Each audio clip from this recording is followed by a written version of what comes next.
Bienvenidos a la actividad síncrona número 4 de la unidad curricular Mercados de Capitales. Habla la economista Pilar Herrera Silva, su tutor virtual. En esta ocasión miremos la unidad número 3, el riesgo, medición del riesgo financiero y cálculos de los títulos financieros en el mercado.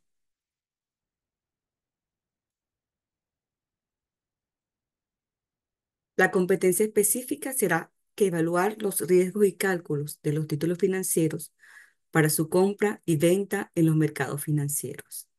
El tema de estudio: los riesgos de los títulos financieros y métodos de cálculo. El riesgo financiero podemos decir que hace referencia a la incertidumbre producida o lo que nos causa una inversión. Puede ser debido a cambios en el sector al que pertenece la inversión, o la imposibilidad de devolución del capital por una de las partes, o la inestabilidad en los mercados financieros. ¿Por qué? Porque el mercado financiero es un mercado cambiante, sobre todo en la actualidad. Pero también sucede, como dice Mark Zuckerberg, que él afirmaba que el mayor riesgo que puedes tomar es no tomar ningún riesgo. Es por ello interesante medir el riesgo y saber, por lo menos, no negarse a tomar decisiones de inversión. Existen diferentes modalidades de riesgo financiero, tales como el riesgo de mercado, el riesgo de crédito, el riesgo operacional.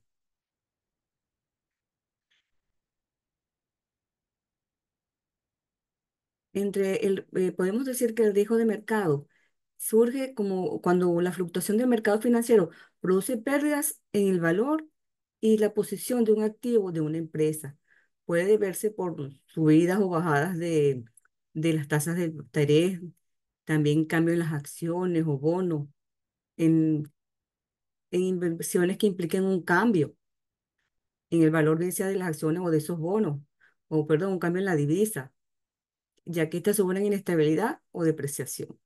En cambio, el riesgo de crédito se produce cuando una de las partes o de un contrato financiero no puede pagar la deuda de acuerdo con lo pactado.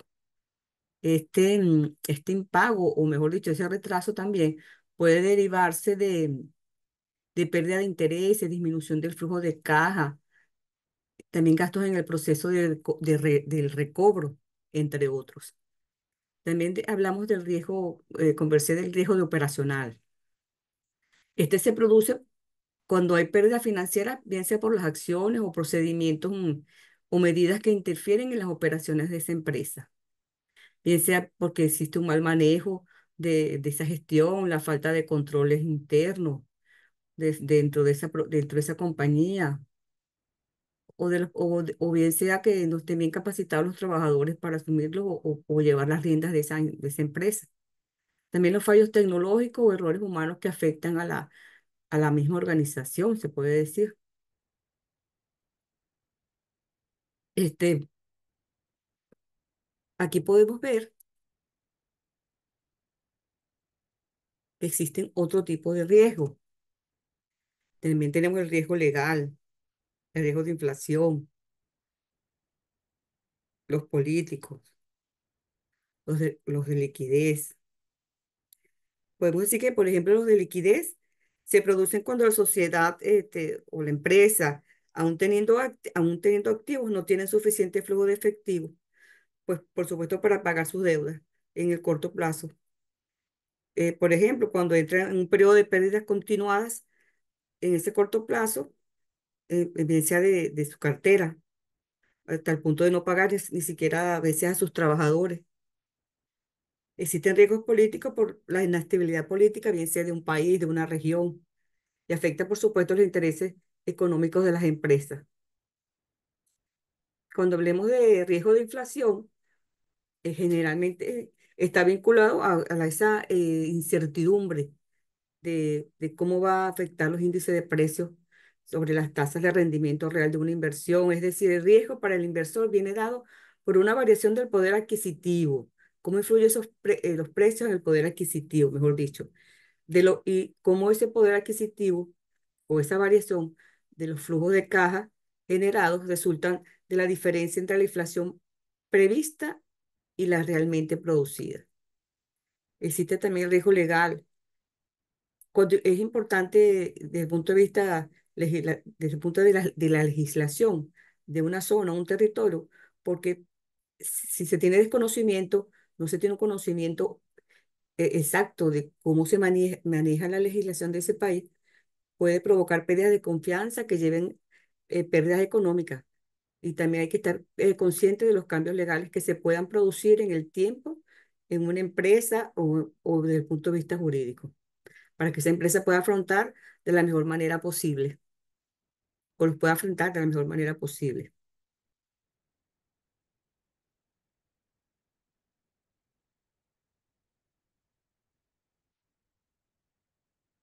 También hay diferentes formas de medir, también aparte de los riesgos, vamos a ver las formas de medir o las diferentes maneras de la medición del riesgo financiero. Tenemos el análisis de ratios financieros, el valor en riesgo, análisis de estrés y escenarios, modelado de la duración de GAT, modelos de credit scoring y rating interno. Son diferentes modelos de medición del riesgo.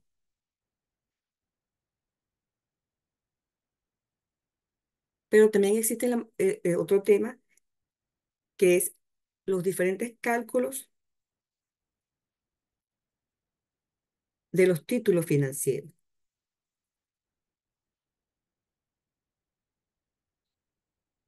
Entre ellos tenemos los títulos de renta fija sin cupones, los títulos de renta fija con cupones, títulos de renta variable con de acciones con dividendo, los títulos de renta variable con acciones con crecimiento, los títulos de renta variable con acciones sin crecimiento, cotizar acciones con primas y cotizar acciones con descuento.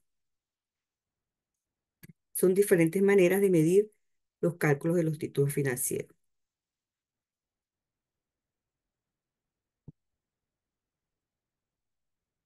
Pero viéndolo más precisamente a la medición del riesgo, tenemos los análisis de ratio financiero, el valor de riesgo, el análisis de estrés y escenario, el modelado de duración de GAT y los modelos de credit score y rating interno. En cuanto al análisis de ratio financiero, no es más que el uso de indicadores claves y extraídos de los estados financieros de esa empresa.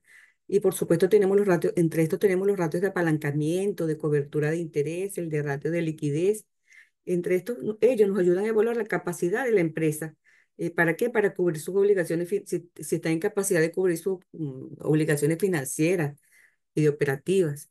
En cuanto a la medición del riesgo desde el punto de vista de valor en riesgo, esta técnica sirve para medir el nivel de riesgo financiero de una empresa desde el punto de vista de un tiempo específico y proporciona la estimación máxima esperada en condiciones normales de mercado.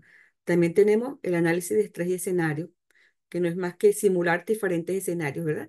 ¿Qué pasaría si, para entender con ciertos eventos extremos, cómo ciertos eventos podrían afectar la posición financiera de la empresa?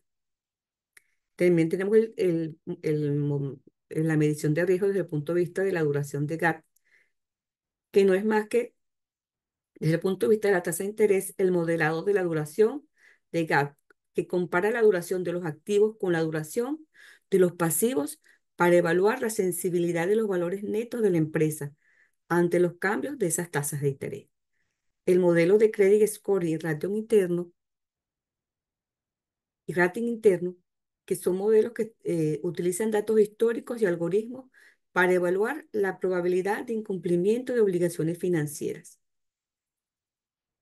Eso desde el punto de vista en general, desde el punto de vista del riesgo, de la medición del riesgo, de los cálculos de los títulos financieros en el mercado o de las diferentes formas de cálculo de los títulos financieros en el mercado, dependiendo, por supuesto, del instrumento financiero. Aquí están las diferentes fórmulas para utilizar. Por ejemplo, aquí tenemos fórmula a utilizar en negociación de títulos de renta fija sin cupones. Esta sería el valor presente. Tenemos el de renta fija con cupones. Aquí está la fórmula, pero tendrán que sustituir el valor presente, el monto del interés, la tasa de interés y el valor de redención del valor del título de título o valor nominal.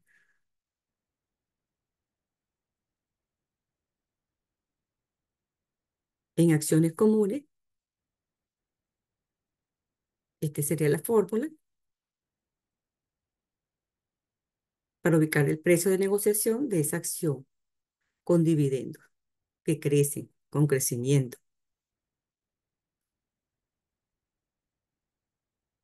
Esta es una para calcularlo desde el punto de vista de la negociación de una acción con dividendos que no crece. Será el dividendo sin crecimiento sobre la tasa de dividendo.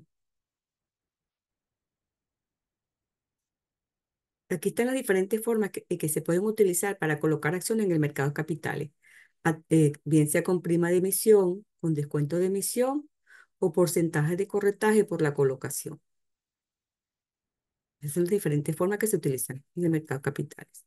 Siguiendo con los cálculos, podemos decir que existe fórmulas para cotizar acciones con prima en este caso. Sería el valor del, fac- del facial entre los dividendos y sobre el retorno del mercado. Entonces sería el valor facial por el porcentaje del dividendo sobre el retorno del mercado. Fórmula para cotizar acciones con descuento. Aquí lo tenemos, este es con un descuento.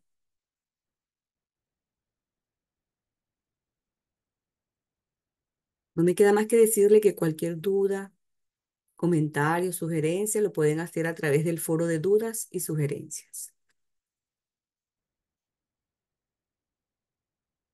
Y como siempre les digo, sueña, haz que suceda.